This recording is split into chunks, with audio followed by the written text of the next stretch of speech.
குடும்பத்தை விட்டு ரொம்ப நாளா பிரிஞ்சு இருக்கிறேன். கணவன் மனைவிக்குள்ள பேச்சுவார்த்தை கிடையாது. அப்பா பையனுக்கு இடையில பேச்சுவார்த்தை கிடையாது. அம்மா பொண்ணுக்கு இடையில பேச்சுவார்த்தை கிடையாது. பசங்க நாங்க சொல்றத கேட்கவே மாட்டேன்றாங்க.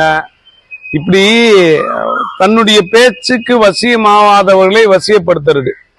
ஒரு காரியத்துக்கு போறீங்க, அந்த காரியம் தடைபட்டுக்கிட்டே இருக்குது. அதுக்கு இதை பயன்படுத்தலாம்.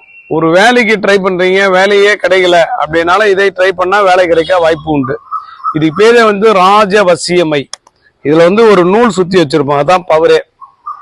இத அந்த மந்திரத்தை சொல்லி ஒவ்வொன்னா பிரிக்கணும். பிரிக்க பிரிக்க பிரிக்க பவர் ஏறிக்கிட்டே இருக்கும்.